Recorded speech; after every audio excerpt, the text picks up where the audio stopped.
Hello friends and welcome back. Today we have GRAZIA magazine, summer of 2022. But before we get into this magazine, I just wanted to cover the best five, right? And to me, what are the best five fashion magazines? So we have V, founded in New York, 1999. GRAZIA, founded in Italy, headquartered in Italy, 1938. L'Officiel from Paris, 1921. Flaunt, based out of LA, 1998. And Net-a-Porter, out of London, in 2000. So what struck me is three of them were founded 3 years in a row, 98, 99, and 2000. And two of them are quite old. So I can tell you this one, the claim to fame is a very high print resolution. It's really a treat to look at this magazine because of the excellent print quality. GRAZIA, it's kind of like L'Officiel, where the print quality is not so good, and that's one thing that I really wish they would concentrate on, is improving the print quality. Flaunt is excellent. It's a lot like V. And Net-a-Porter, here's what's crazy about Net-a-Porter. It was originally designed to be a catalog, because what it was is the magazine was really a catalog for all the clothing it sold. So it's an online retailer of clothing. So they began putting together a magazine to support the online website, right? And it turned into, one of Bob Ross's happy accidents.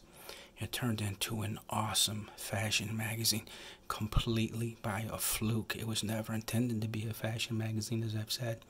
It was intended to be a catalog, and on the way, it somehow turned into an awesome fashion magazine. So again, these are the best five. So again, I apologize for that slight detour.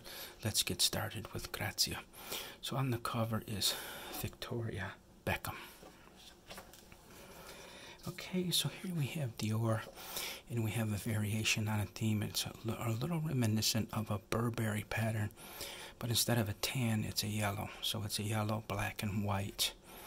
And you can see these are all variations on the same theme. And it's really executed quite well. Beautifully, beautifully executed. And what's cool is, if you notice, there's like a stamp. When you see something stamped like a passport or something, the Dior stamp is included in the designs, right? And I thought that was pretty cool. So excellent work by Dior. Okay, this is pretty cool. The one thing, it's nice, but normally what I would do, and again, these are artists and they're free to do what they want, but normally if a person is looking this way, if you're going to use the 1/3 rule, right? If you're going to place the model about 1/3 of the way in the frame, you would place her here right, because she's looking in the open spot. And conversely, if the model were looking that way, you would place her about 1/3 of the way in the frame and have her looking that way, with a lot of the open space as to where she's looking. So again, maybe I'm nitpicking, I don't know, but it would have made a lot more sense to put the model further in the left of the frame, and then, right, you can kind of be with her in the photo to see where she's looking. Okay, here we have Gas. Absolutely, I've told you this a million times, top shelf, absolutely top shelf models. Now you look at the Nepo babies of today, right? And I'm still going to make a standalone episode on the Nepo babies in the fashion industry as far as being models. It's just absolutely dominated by Nepo babies. But look at here, I don't think these are Nepo. They could very well be. But these models by Paul Marciano just crush all the Nepo babies that currently dominate the industry. So here, this is from Funny, and I have a homework assignment for you, right? I never do this, but I would like you to do something for me, please, to get a better understanding of the fashion business. It's really important to see this movie. This was taken from Funny Face, 1957, Audrey Hepburn and Fred Astaire, loosely based on Richard Avedon. And this is the Grand Staircase in the Louvre. This is Winged Victory. And this has been here. This statue has been at the top of this staircase since 1884. And that's mind-blowing. It's been in the same spot since 1884. So anyway, they shot here. They shot a couple scenes from Funny Face on this staircase. And it's just beautiful. So please, I encourage you. And especially the reason why it's critical to watch that, and that's what you'll see fashion shows in the movie, and that's what fashion shows really used to be before they turned into this monstrosity, this ridiculousness. You'll see what a fashion show really was back in the 1950s. Okay. All right. I just want to credit the editor and chief creative officer, Joseph Errico, and Brian Campion, executive creative director. So they're doing a wonderful job with this magazine. Again, it's one of the top 5 in the world. And again, that's not etched in some kind of a stone, so you're free to disagree. Here, I thought this was cool, is they're actually running a real estate ad. So this is, the realtor is Hedgerow, and they're advertising this property. I don't know how far it goes back, but anyways, they're listing it $72 million, and it's so high end. They took out a 2-page spread in a fashion magazine, right, to show the property. $72 million. Here's another one which is unconventional for a fashion magazine. This is another real estate ad by Corcoran. So Corcoran is the realtor, and this is in the Stuyvesant area of New York City. So this one house is got its own listing in a fashion magazine. Okay, so this is a series of photographs, and it's all about these wristwatches. But what I don't like is the photographer grabbed focus on the wristwatch, and then, right, the model's face is not in focus. So I understand they're trying to draw attention to the wristwatch, but my point is the photographer should have chosen an aperture where the model's face and the wristwatch would have been in focus. So you can see here they're pretty much shooting wide open because the wristwatch is not far from her face. This is in focus, her face is not, so you know they're probably shooting at f1.2 to get that type of a zone of focus, zone of depth of field. I'm chasing the term depth of field. So right, you can see the depth of field here is very narrow. The wristwatch is in focus, but her face is not. Right, if they would have shot that at f4, both of them would have been in focus. So the moral of the story is it would probably be a better photograph shot at f4.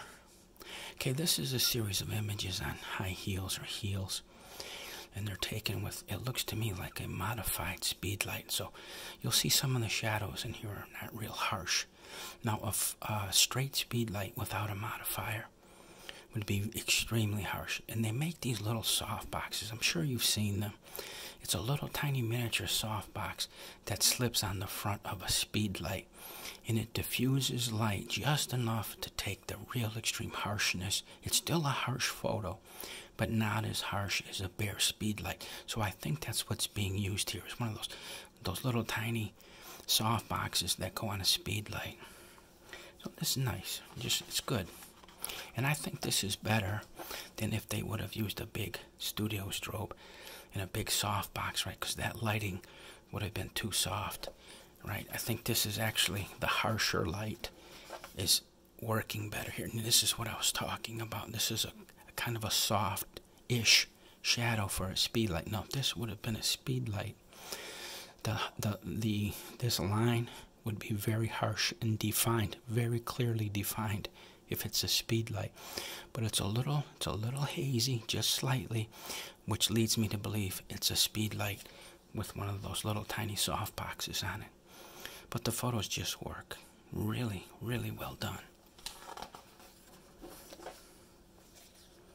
And here I like this. This is really cool. They sell these things at Home Depot or Lowe's. What happens is, like, if this panel was actually starting to separate on this seam, if you can see this seam. So you can go out to Home Depot and such, and you buy one of these little bars, and it has 2, 3, or 4 holes in it, depending on how long you want. And sometimes they come in the shape of an L. And the purpose of it is exactly this. When you have something separating, you screw it in, and you keep the panel together so it doesn't fall apart. So, and these are very distressed and old. So this is a genuine photo. It's not something that's been mocked up. They really shot this on a location that's very old. And again, kind of a harsh speed light. This is cool. This is really crude, right? And I like it because it's just real.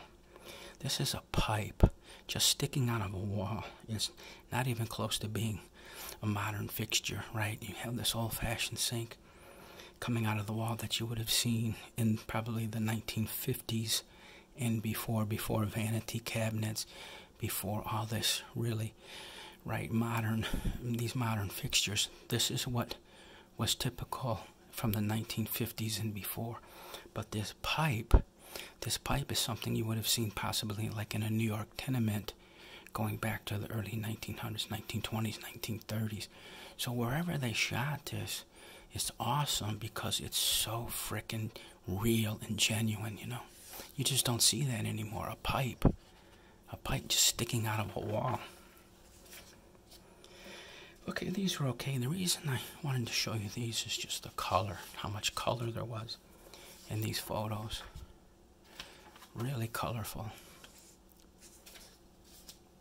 Again, they don't require a lot of analysis, so I'll just show you the photos without too much talking.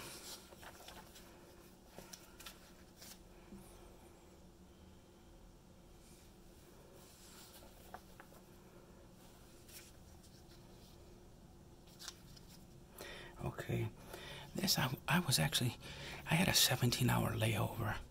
One time I was coming from the Philippines. My wife and children were in the Philippines, and I was coming back, and I had a 17-hour layover at JFK.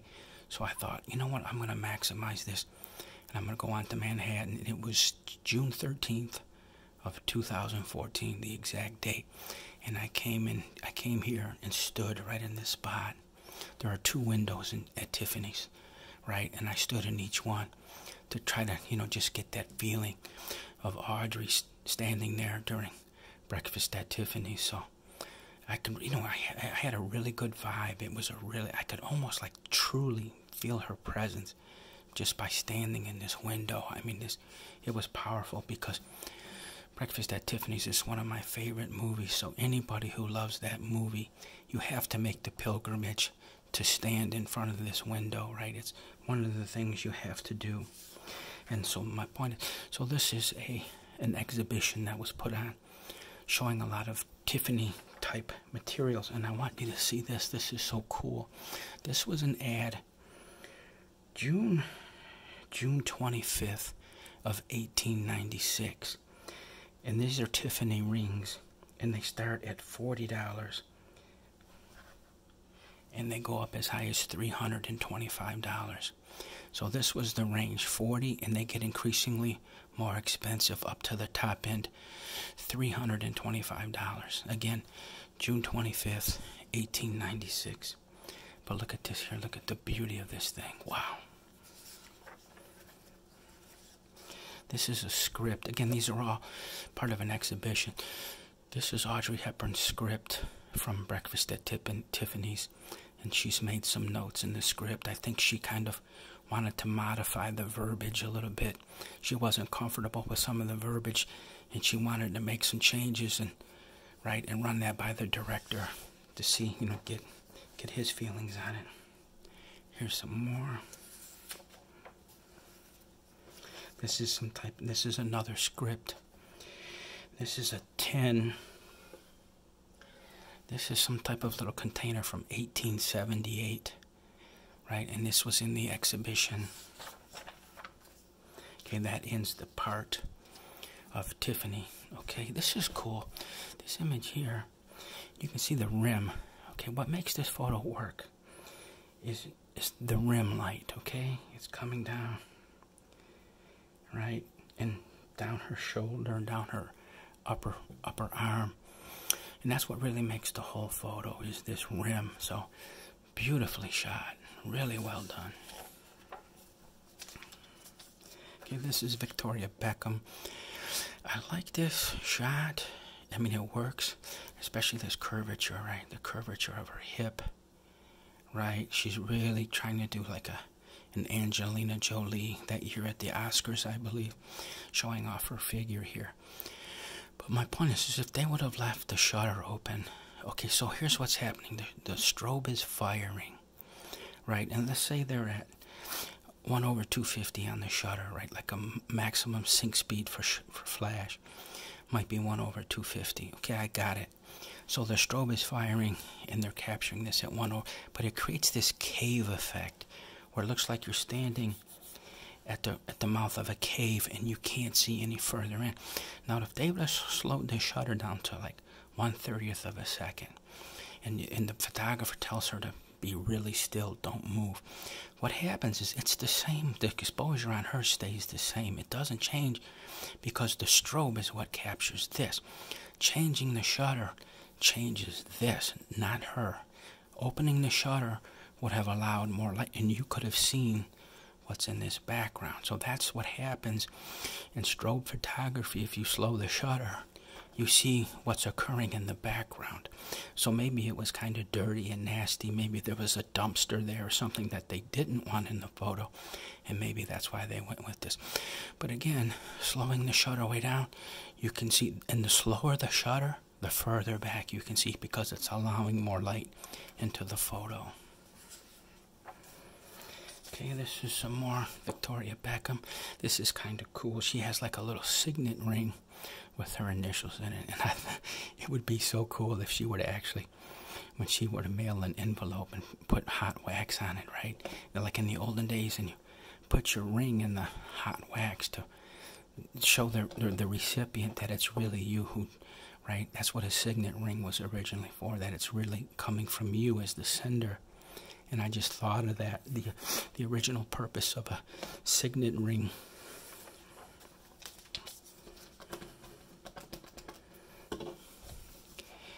Okay, that's nice.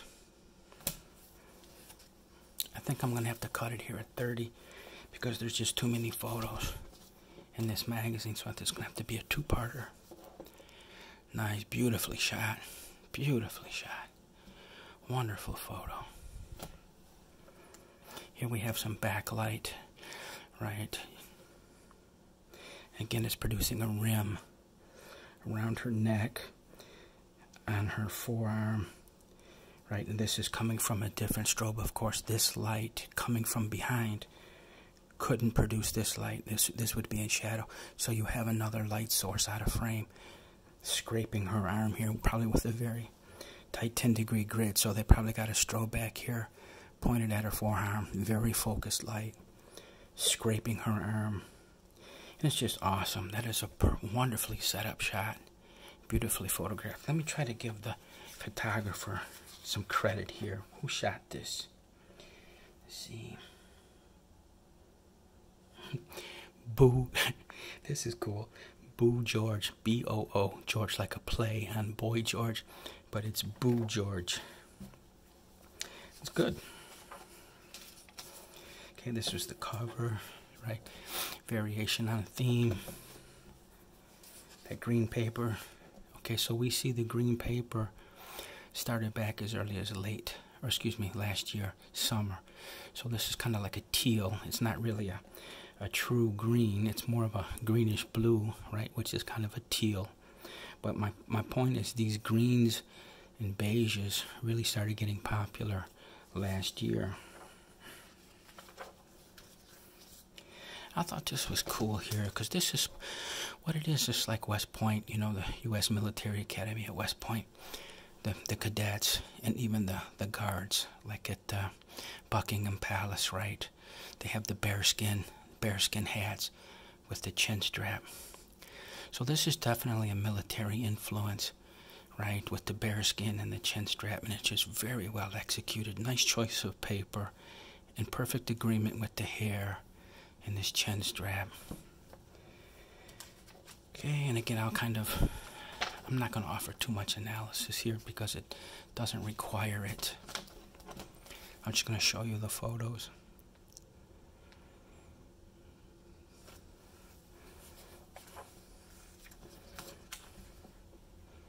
This is well done here. I like this. The nail color is matching the lipstick. But the thing I don't understand is why they didn't go with kind of like like the trifecta. Why not have the fingernail color and the lipstick and the hair all the same color? So why not make this purple in this shade, right? Just to match. I kind of don't get that. It looks good. I mean, honestly, it looks good. But you figure if they would have had all elements in agreement. Okay, this is cool. An infinity pool. I've always loved these infinity pools because it looks like if you got too close to the edge, right? You know, but sometimes in these infinity pools, there's a secondary ledge that's just below, right? It might be 3 or 4 feet below. So if you were to fall over, right, there's kind of a safety thing here to catch you if you were to go over. But, right, nicely shot. Okay. I think this here is really nice. But I don't know. I don't know if I would have listed. I think I would have lifted the exposure on this maybe a third of a stop, just to get a little bit more light on her face. I like the mood. The mood is really working. But I think she could have used a little bit more exposure. Again, just a little bit, third of a stop. This is really nice. Really well done. This image on the left is really good. That caramel colored skin is nice. And here you can see this patchwork pattern on the floor of the swimming pool on the bottom. And I'll show you this in a second. But you'll see it in a daylight shot. But both of these, really well done. Okay, this is an extremely wide angle, right? This was like a fashion lens. It's like Canon and Nikon, I've said this before, it's an f2.8, 24 through 70. It's kind of like the go-to fashion lens for full frame. So it looks like if this were the 24 through 70, they've twisted the barrel of the lens all the way to the 24 side and gotten up close. And that's why you get this sweeping kind of look. And again, it's a wide angle, and the photographer's gotten close. And it's kind of filling the frame here. Okay, nice. Really well done. I forgot to see the photographer for this series, because I really like to give photographers credit. Mazen, M-A-Z-E-N. Never heard of him or her or whatever. But it's excellent work. So here you see the floor of the pool. This patchwork design is really uncommon because most swimming pools are this blue color, right? But this is a patchwork design, really unusual. And here you have a shot between the thighs, right directly into the sun.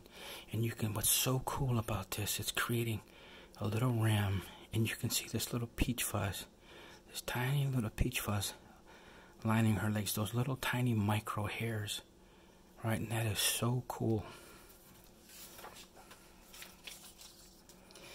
Okay, the photographer here.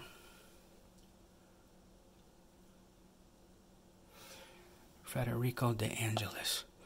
But this is like a Roman aqueduct, right? These actually carried water. The Romans built these to carry water from one location to another. And that is extreme. The engineering was incredible to pull that off because the slope, right? They had to get that slope just right to carry that water. Right, because it had to be gravity fed, and gravity fed means there had to be a slope to it. And it had to be a very, very gradual slope across many miles. So you can imagine the engineering that was required to get that slope just right.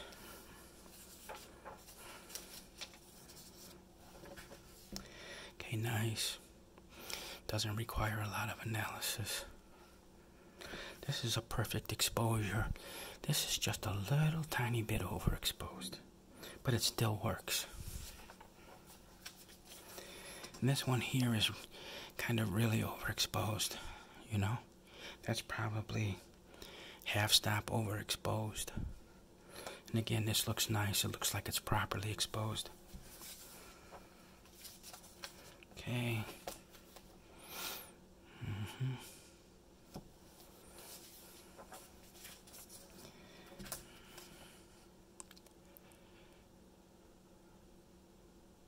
Okay. It's a nice jacket, beautiful jacket. Beautiful leather.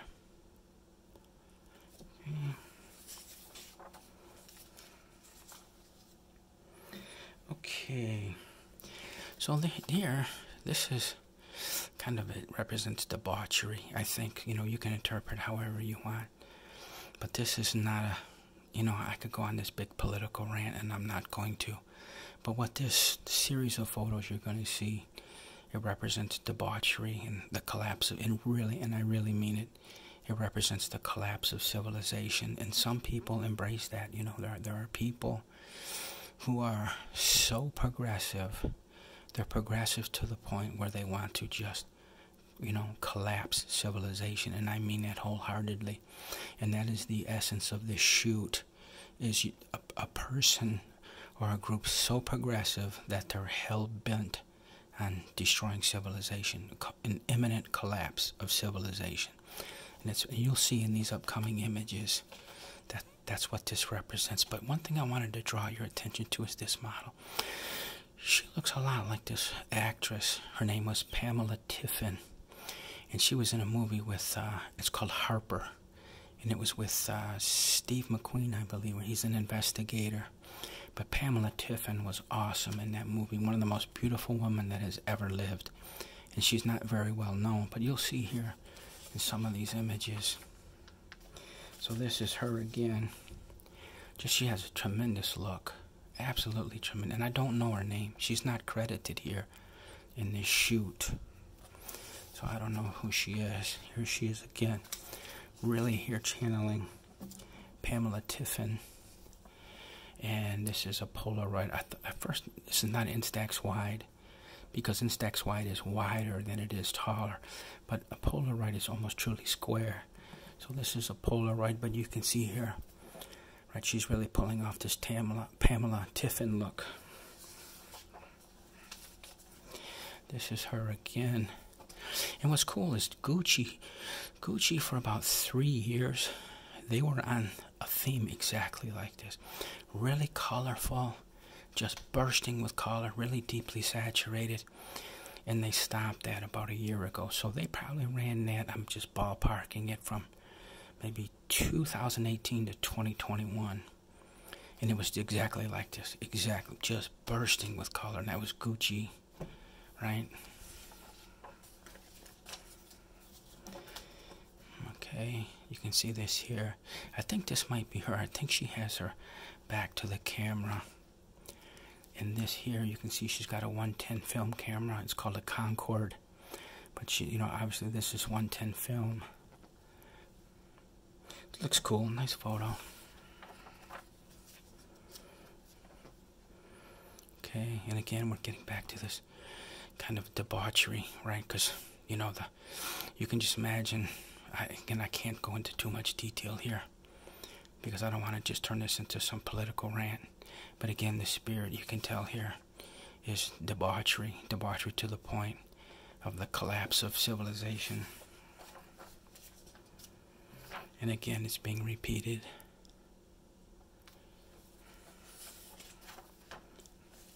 Okay, this is her again. Wow, she has a tremendous look. I have no idea who she is, but she is just rocking it as a model. Just tremendous, tremendous look. And you know what's funny? I don't even know her name. I've never seen her before. She just came out of nowhere in this shoot. And she should be the top model right now. Okay, more of the same. This is her again. Okay. Beautifully, look at the colors in this. Wow, that is just bursting with color. Beautifully shot. Really, really well done. Nice post-processing. It's not over-processed. Again, you just scream. All these images are just screaming that Gucci campaign from roughly, a few years ago. Okay, again, this is her. Beautifully, beautifully done. Did I credit this photographer? I don't think I did.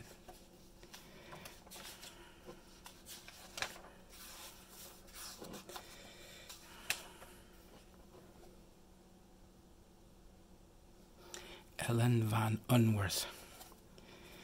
Beautifully, beautifully, beautifully photographed. Okay, so that ends this series. I'm at 30 minutes, so I'm going to cut it here. We'll come back for a part 2.